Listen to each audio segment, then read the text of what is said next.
빼고 다 얘기합니다. 성역도 금기도 없는 다양한 시선, 비정치 회담. 미국 정치의 이단화에서 재선 실패 후 다시 백악관을 탈환하기까지 트럼프의 귀환이 이 시대에 의미하는 바가 무엇인지, 우리에겐 기회가 될지 위기가 될지 알아봅니다. 조병재 전 국립외교원장과 이야기 나눠보겠습니다. 전화 연결되어 있습니다. 안녕하세요. 네, 안녕하세요. 네, 안녕하세요. 네, 원장님 반갑습니다. 네, 반갑습니다. 자, 원장님, 올 봄에 트럼프의 귀환이라는 책을 펴내셨습니다. 딱 보면은 트럼프의 재집권을 예상하시고 마치 쓰신 것처럼 돼 있었는데 정말 예상하시고 이런 책을 집필하신 겁니까? 예, 여러분들이 그런 말씀을 하시는데요.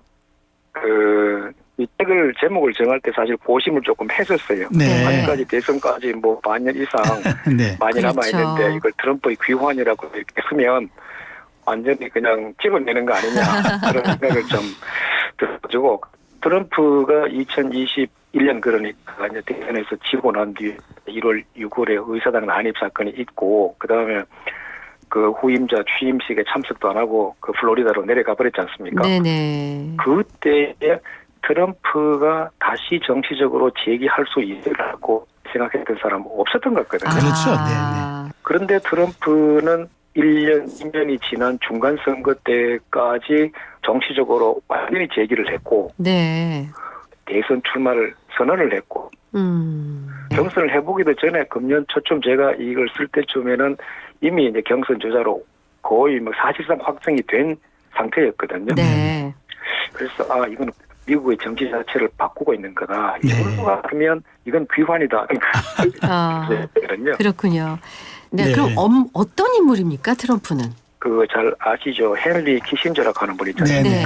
뭐 지금은 자꾸 하셨습니다만 그분이 이제 생전에 트럼프에 대해서 이제 이런 얘기를 했었어요. 트럼프는 그 역사에서 하나의 시대가 그 끝날 무렵에 네. 나타나서 네. 그 시대의 가식을 벗겨내는 인물이다. 이렇게 얘기를 시대의 가식을 했었어요. 벗겨내는. 야. 여기에서 얘기하는 역사상의 한 시대라는 게, 그게 이제 2차 세계대전이 끝나고 난 뒤에 미국이 쭉 주도해온 70년, 80년 동안 주도해온 자유주의 국제 질서라는 거였거든요. 네. 자유주의 질서라는 거 뭐 정치적으로는 자유민주주의를 하고, 그다음에 경제적인 면에서는 자유무역을 하고, 네. 그다음에 외교안보 군사 면에서는 미국이 이제 군사적 패권을 가지고 그 공공재라는 말이 공짜라는 말인데, 공공재로서 국제 안보를 제공해주는 그런 자유주의 질서였죠. 그런데 트럼프는 이제 나타나가지고 이거 이제 더 이상 안 할 거야 그렇게 얘기를 했거든요. 그러면서 그게 이제 미국 제일주의다 이런 식으로 표방을 하고 나왔으니까, 트럼프의 의미는 자유주의 국제 질서에 이제 하나의 그 종지부를 찍겠다, 하나의 획을 그었다 하는 네. 의미니까 키신저는 그렇게 봤던 것 같습니다. 네. 그리고 저는 키신저 박사가 본 트럼프의 의미가 그 맞는 것 같다고 충분히 공감을 하고요. 네네. 자, 질서, 힘 이런 화두를 주셨는데 네. 문제는 트럼프를 견제할 인물이 없다는 거잖아요. 이번에 이제 아마 그 양 하원도, 그러니까 상원과 하원도 다 이제 공화당이 수입한다고 그래서 레드 수입이라고 하는데, 자, 근데 예. 한층 더 강해진 이 슈퍼 트럼피즘, 이거 어떻게 전개될 거라고 보십니까?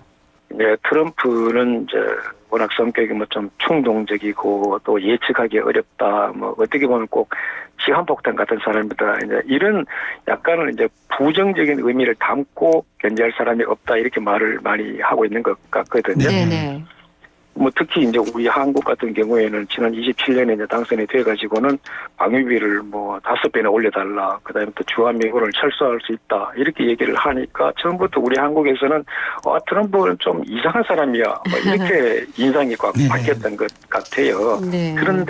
그런데 우리가 놓칠 수 있는 부분은 뭐냐면, 그렇게 이상한 사람인데 미국 국민의 절반이 열광을 하잖아요. 네. 지지를 하잖아, 그죠? 네. 네. 특히 이번 같은 경우에는 총투표의 한 50.7%, 그러니까 반 이상이 네, 네. 분명하게 총투표에서 지지를 했고, 네.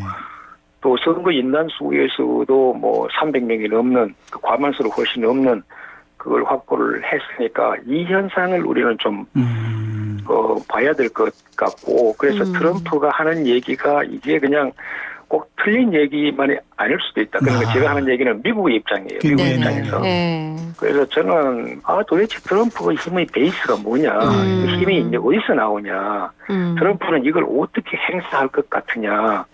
이런 걸 우선 정확하게 분석을 하는 것. 그게 네. 저는 우선일 것 같아요. 네네, 그렇군요. 네, 뭐 앞서 방위비 분담금 얘기를 하셨으니까요. 가장 먼저 거론할 것으로 예상되는 이슈가 방위비 아니겠습니까? 그 뭐 예전에 뭐 집권 일기 중에 가장 후회되는 일로 한국으로부터 방위비 분담금 50억 달러를 받아내지 못한 것 이러면서 뒤끝을 은근히 남겼지 않습니까? 이게 그렇죠. 예. 자, 한미 방위비 분담 협상의 대표셨죠. 한국 방위비 부분에 대해서는 그 이후에도 여러 차례 얘기를 했었어요. 네. 가장 최근에 한국 사람들은 말이야 이거 돈 기계를 갖고 있어. 내가 만약에 그 했었더라면 나는 100억 달러를 받아냈을 거야 이렇게 얘기를 했거든요. 네. 그러니까 이 방위비 분담금이라는 게 트럼프의 그 머릿속에 꽉 붙잡고 이제 들어가 있는 거는 분명히 사실인 것 같고 네. 근데 이게 이제 하나의 구체적인 전환으로 딱 나와가 있고 돈이 막 그냥 10억, 50억 달러, 100억 달러 이런 숫자가 나오니까 우리가 자꾸 여기에 혹하는데 사실 미국 입장에서 돈 몇십억 달러가 큰 문제가 아닐 수도 있어요. 네. 그러니까 우리가 트럼프가 얘기하는 거를 들을 때는 그거보다는 조금 더 큰 트럼프가 얘기하는 큰 얘기를 좀 들어볼 필요가 있어요. 트럼프가 지금 하고 있는 얘기는 뭐냐면 미국은 더 이상 이제 세계 경찰 노릇을 안 하겠다는 거예요. 지금까지 그 2차 대전이 끝나고 난 뒤에 미국은 세계 경찰 노릇을 했죠. 지금까지. 네, 그랬죠. 쭉 그렇게 했지만은 이제는 더 안 하겠어 이거. 그러니까 트럼프가 자꾸 동맹을 경시한다 이렇게 이제 우리가 얘기를 하는데 트럼프 얘기는 그렇습니다. 이제는 그 동맹국들도 너네들의 안보를 너 스스로가 좀 챙겨주라. 네. 이 얘기라 말이거든요. 네. 그러면 방위비 분담금을 얘기를 하는 거는 뭐냐 하면 너가 돈을 주라. 그러면 우리가 너희를 지켜줄게. 이런 어떤 거래 조건이 되는 거 아니에요. 그죠? 네, 그런데 그렇죠. 트럼프가 이런 거를 만약에 안보를 돈으로 이렇게 사는 걸로 따지는 것 같으면 안보의 값을 매기가 어렵잖아요. 그렇죠. 그걸 얼마나 트럼프가 그게 아니에요. 트럼프가 얘기하는 거는 미국이 이제 세계 경찰 노릇을 더 이상 지금 할 형편도 아니고 못 하겠으니까 이제는 한국 스스로가 자신의 안보에 대해서 책임을 지는 모습을 보여달라라고 하는 그 얘기죠. 돈을 얼마 더 달라라고 하는데 우리가 너무 초점을 맞출 필요는 없을 것 같고 저는 그래서 이 문제에 관해서 미국하고 이제 앉아가 협의를 할 때 그러면 얼마를 주면 되냐 이래가지고 그럼 30억을 주랴 뭐 70억을 주랴 이런 식으로 접근하는 거는 저는 판판에 실패한다고 생각이 되고요. 그게 아니라 우리 이런 상황에서 우리 안보를 얼마 정도까지 우리가 하고 있다. 그다음에 우리가 미국으로부터 필요로 하는 부분은 뭐다. 라고 하는 것 이런 것들이 이제 계산이 제대로 나와야 될 것 같아요. 그 그림이 정확하게 나오고 그래서 그걸 이제 미국 측에 들이대면서 우리가 이렇게 이제 해야 되니까 이 부분까지는 우리가 한다. 그 나머지는 좀 도와달라. 저는 도와달라고 얘기해야 되는 것 중에 가장 큰 부분이 이제 해우산이 되겠죠. 그렇죠? 해우산이 되고 나머지 뭐 재래식 쪽에는 트럼프가 보기에는 그럴 거예요. 한국 잘 살잖냐. 그다음에 한국은 말이야 북한보다도 그냥 경제력이 40배, 50배나 크다면서 그러면서 그리고 또 무기 세계 최고로 좋은 거 잘 만들잖아. 그런데 이거 우리가 도와줘야 되냐 이런 생각을 트럼프는 하고 있을 거라고요. 그죠? 그러니까 그런 걸 감안을 해서 우리가 이제 협상을 해야 트럼프에 대해서도 설득력이 있을 거라고 저는 봅니다. 네네. 지금 그 원장님께서는 돈에 초점을 두지 말라고 이렇게 말씀하셨잖아요. 그런데 실제 그러니까 일본보다도 우리 방위비가 더 많다고 하는데 그러면 우리 한미일 동맹의 한 축 아니겠습니까? 그렇다면은 우리가 지금 앞으로 만일 재협상이 가시화된다면은 뭐 우리 자주국방 이것보다도 조금 더 다른 전략적 접근 방식이 좀 필요하지 않을까요? 우리가 이제 일본보다도 방위비 분담금을 더 많이 낸다라고 하는 거는 조금 비교하기가 조금 어려운 면이 있어요. 단순 비교가 좀 그렇습니까? 왜냐하면 한국은 방위비 분담을 돈을 주는 방식을 하고 있고 그것도 이제 총액 얼마 이렇게 네네. 해가지고 뭐 몇 억 달러 이렇게 주는 방식으로 양국이 이제 협의를 하고 있고 네. 일본 같은 경우에는 너네들이 필요로 하는 게 뭔데 필요한 거 얘기해. 그러면 우리가 그걸 줄게. 뭐 숙소가 필요해. 우리가 숙소 지어줄게. 그다음에 뭐 항만 시설이 좀 필요해. 그런 거 우리가 뭐 해줄게. 이런 식의 접근을 하고 있거든요. 네. 현금을 막 서로 이렇게 주고받고 하는 것보다도 그리고 미군 부대에서 이제 일하는 사람들 한국 같은 경우에는 미군이 한국 사람을 고용을 하고 그 월급에 들어가는 돈을 우리가 미군들에게 지급을 해줘요. 네, 맞습니다. 일본 같은 경우에는 일본 정부가 사람을 고용을 해줘요. 너네가 이번에 그러면 예를 들면 수송부에 사람이 얼마 필요해? 그럼 우리가 이렇게 사람을 구해가지고 거기에 배치를 해줄게. 이렇게 이제 해주거든요. 그러면 임금을 일본 쪽에서 직접 일본 사람들에게 주죠. 네. 굳이 이걸 미군 손을 안 거치고 그렇기 때문에 이거 그렇게 하는 과정에서 이제 돈 말고 뭐 여러 가지 시설로 넘어가는 것, 서비스로 넘어가는 것 이런 것들이 있기 때문에 누가 뭐 더 많이 한다라고 이거를 수평적으로 비교하기가 좀 어려운 네. 그렇군요. 상황입니다. 네네. 예, 우리 나름대로의 독특한 성격이 이제 그 방위 분담 방식에 있기 때문에요. 이해가 좀 잘 되네요. 근데 네. 그 한미 방위 분담 특별 협정이 미국에선 행정 협정이어서 의회의 동의 없이 대통령의 결심만으로 재협상을 요구할 수 있다고 들었는데요. 네. 그렇지만 우리는 2030년까지 분담금 네. 협상을 마친 상태인데 예. 이렇게 대통령 결심만으로 가능하다면은 트럼프 당선자 입장에서는 바로 이거를 재협상을 지시할 것 같은 거죠. 걱정이 되는데 어떨까요? 그 법 구속력이 우리는 이제 그 재정 의무를 지는 거기 때문에 우리 헌법상의 규정에 따라 가지고 국회의 동의를 받아야 된다. 그렇게 해서 국회를 통과한 협정이 되는 거고 네.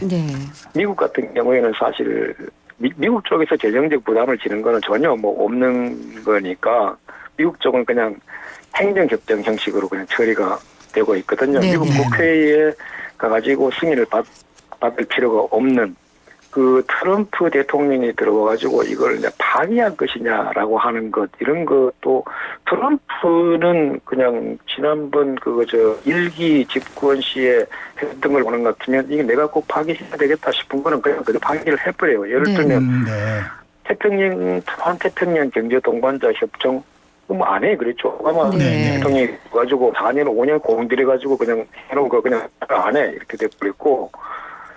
그 다음에 파리 협정 얼마나 공을 들여가지고 해야 됩니까, 그죠? 그 탈퇴해버렸죠, 그죠? 네. 그 다음에 또 나프타 북미 대륙 자유무역 협정 그것도 이거 이런 식으로 안 할 거야, 새로 해 이래가지고는 그냥 잘 비틀어가지고 다 개정을 해버렸고 하니까 이게 이제 내 정치적 필요에 맞지 않다라고 생각되는 것 같으면 그 파괴하는 거는 뭐 트럼프는 별로 그렇게 주저하지 않는 사람이고요. 네. 우리 방위 분담 협정을 트럼프가 파기할 거냐 이렇게 사실 볼 필요는 사실 없다고 생각하고 저는 뭐 파기할 수도 있고 안 할 수도 있고 그다음에 트럼프가 예를 들어가지고 아까 말씀드린 대로 이제는 한국 방위에 한국이 더 많은 역할을 해주기를 바란다라고 하는 이런 식의 접근을 하고 있는 상황이기 때문에 여러 가지 형태로 이제 의무 부담을 하는 방식이 있을 거라고요.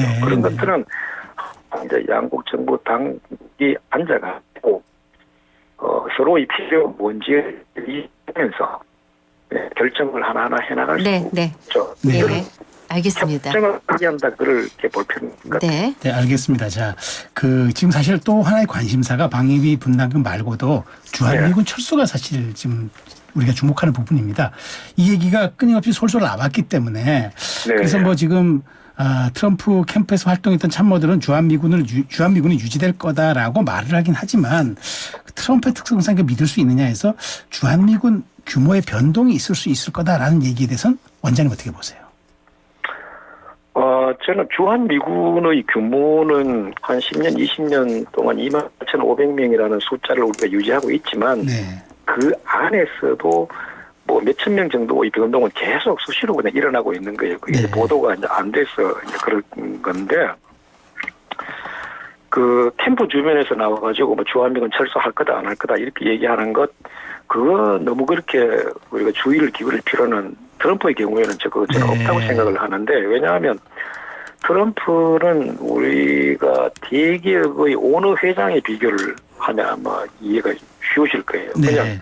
뭐 인사도 사실상 거의 마음대로 하고 회사의 경영도 내가 바꾸고 싶으면 확 이렇게 바꿀 수 있는 그런 스타일이다 이렇게 네. 보시고, 그동안에 뭐 한국의 자체 핵무장이니 뭐 주한미군 철수니 뭐 이런 부분에 대해서 트럼프 주변 캠프 주변의 사람들이다 이렇게 하면서 여러 가지 얘기를 많이 했는데, 그때마다 트럼프 캠프에서는 이거 우리의 공식 입장이 아니야 아하. 라고 하는 그런 성명들을 계속 발표를 했거든요. 네. 네네. 그러니까 이거는 양국 정부가 딱 마주 앉아가지고 서로 입장을 이렇게 내놓고 포기하기 전까지는 뭐 단정적으로 얘기를 할 수가 없는 것 같고, 그다음에 주한미군이라고 하는 이것도 그 규모가 계속 이렇게 변동이 있다고 제가 말씀을 드렸습니다만은 현재 28,500명 수준이라고 되어 있잖아, 그죠? 네. 그다음에 우리가 또 주한미군 철수 그러면 제로, 그러니까 한 명도 없는 상태, 이걸 생각을 하는데, 네.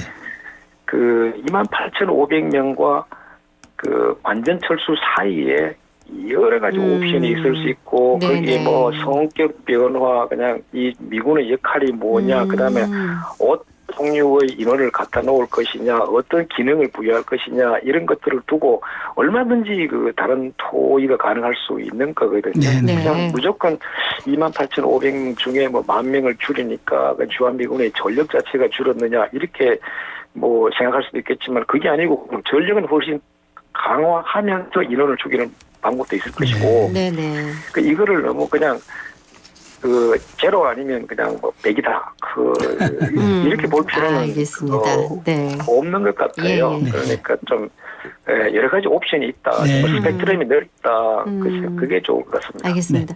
그다음 이제 궁금한 부분이 미국 정상회담 가능성 부분 같습니다. 이 존 네. 볼턴 전 미국 백악관 국가안보보좌관이 이 트럼프의 방북 가능성을 언급하기도 했는데요. 예. 트럼프가 만날 가능성은 정말 저도 이제 시간 문제라고 보고 네. 있는데요. 몇 가지 근거가 이유를 들자면, 트럼프는 그 북한 지도자와 대화하는데 계속 2015년, 16년부터 계속해서 열린 자세를 보였어요. 네. 한 번도 거기에 대해서 부정적인 자세를 보인 적이 없었어요. 네. 그리고 북한 김정은 에 대해서도 젊은 나이에 나라를 물려받은 똑똑한 사람, 뭐 이런 식의 그 생각, 그리고 네. 김정은으로부터 이제 편지를 받고 난 뒤에는 이거 진짜 아름다운 편지, 러브레터를 받았다. 네. 이렇게 네. 얘기를 하면서 어떻게 보면 조금 이제 호감이라고 할 수 있는, 그러니까 친근감 같은 네. 그런 거를 네. 이제 표명을 계속 해왔고, 그 다음에 네.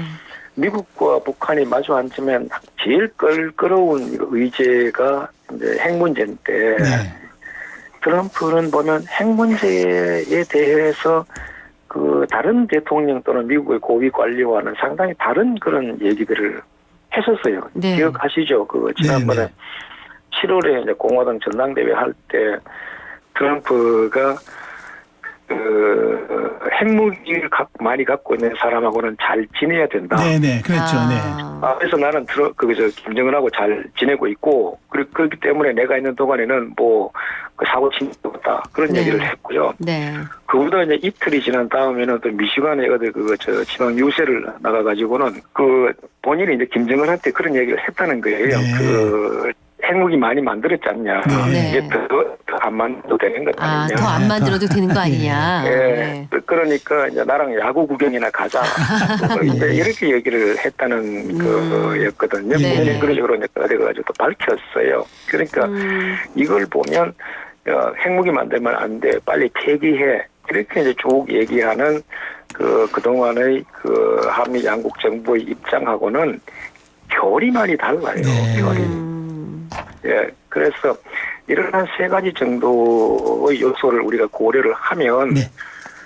트럼프는 그 김정은하고 빠른 시일에 대화를 열어나갈 거다. 네. 그리고 열어나가고 난 다음에는 그가 김정은을 만나기를 원할, 그리고 김정은으로서도 트럼프를 세계 초강대국 미국의 대통령을 만나고자 원할 그런 유인은 상당히 많다. 네. 그래서 저는 정상회담이 이거 시간 문제일 거다라고 보는 거죠. 한미일 안보 협력 이것도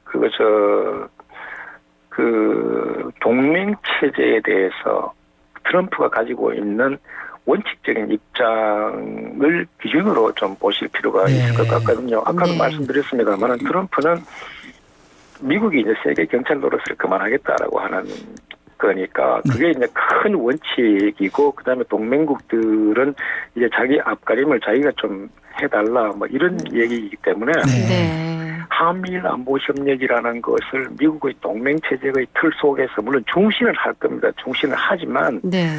그 의미가 좀 많이 다를 거다. 그리고 이제 특히 그 한미일 같은 경우에는 트럼프가 이제 북한과 관계를 이렇게 열어나가는 네. 걸 상정을 해보면 한미일 안보 협력의 이제 방향, 그다음에 강도 이런 것들이 북한과의 대화에 상당 부분 좀 영향을 받지 않을까 하는 생각은 좀 드는 거죠. 네네, 원장님. 네. 그렇게 이제 그 북미 회담도 이루어지고 한미일 동맹에 약간 좀 다른 결이 있다 그러면은 우리 내부에서도 이제 한국 내 핵무장 찬성론이 일어날 것이다. 이거는 또 빅터차 미국 전략국제문제연구소 역석자 교수가 한 말이기도 하거든요. 실제 네. 국민의힘 일부 의원들은 자위권 차원에서 독자적인 핵무장 대외 선언이 필요하다라고 얘기하고도 있습니다. 이 부분은 네. 어떻게 보십니까? 미국 이제 말수를 한다라고 하는 거를 그러면 해우산이 걷어지는 걸로 이렇게 생각을 하면 이제 한국 핵무장론이라는 게 이제 당연히 이렇게 나오는 건데 네.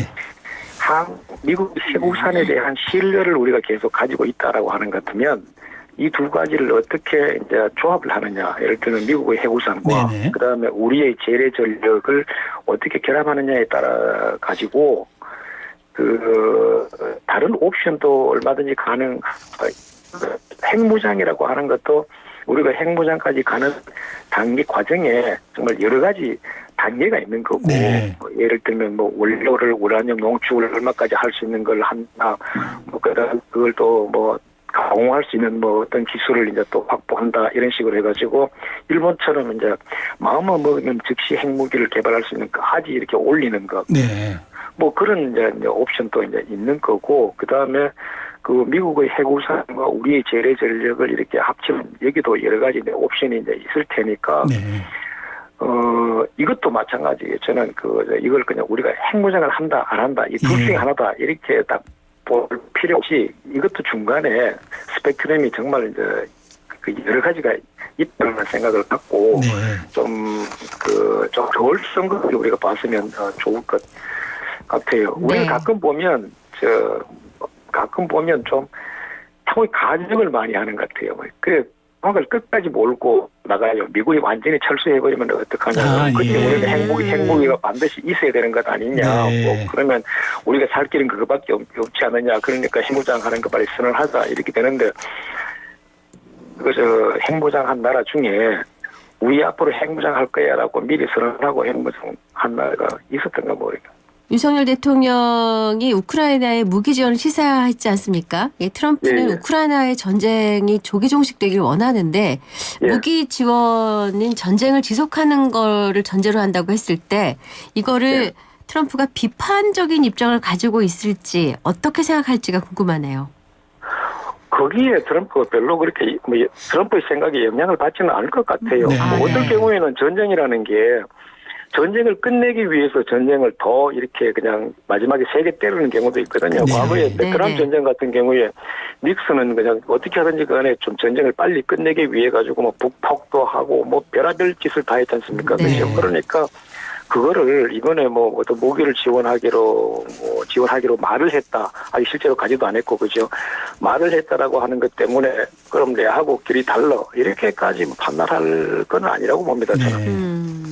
그렇군요. 자, 그 이제 경제 문제 한번 가보겠습니다. 트럼프 대통령은 모든 수입품에 대한 일괄적 관세 인상을 해야 된다 이렇게 주장하는데 사실 이렇게 된다면 우리 자유무역 협정과 좀 배치되는 내용 아니겠습니까? 그래서 만일 이게 그렇다면 방위비 분담금과 함께 예. FTA 재협상까지 갈 가능성 있다고 보십니까? 트럼프는 기본적으로 자유무역에 반대를 하죠. 네. 이번에 트럼프가 미국 USTR 그러니까 무역 대표를 임명하기로 발표했지 않습니까? 네, 그 네. 사람이 로버트 라이타이저라고 하는 분인데 지난 정권 때 4년 동안 계속 USTR을 했던 분이에요. 네. 이분이 작년에 책을 하나 냈죠. 책 제목이 No Trade is Free. 그러니까 무역은 원래 이게 자유가 아니다. 그러니까 자유무역이라는 건 없다라고 하는 그런 네. 제목이었고 이분이 이제 1차 트럼프 정권 때에 뭐 북미 나프타 협정 개정 문제 그다음에 중국과의 무역 전쟁 이걸 다 실무적으로 주도했던 분이거든요. 네. 이번에 다시 이제 들어왔으니까 미국의 대외 무역 통상 정책에서 자유무역이라는 것은 없어졌다고 일단 봐야 될 것 같고 네.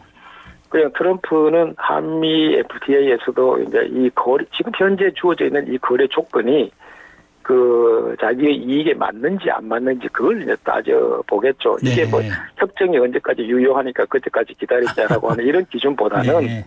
그냥 현재 이게 맞느냐 안 맞느냐 네. 그걸 가지고 이제 볼 거니까 그런 면에서 우리도 좀 잘 연구를 좀 많이 해봐야 알겠습니다. 될 겁니다. 네, 잘 알겠습니다. 오늘 전화 인터뷰 감사합니다. 네, 비정치회담 예. 오늘은 조병재 전 국립외교원장과 함께 돌아올 트럼프 시대에 대한 이야기 나눠봤습니다.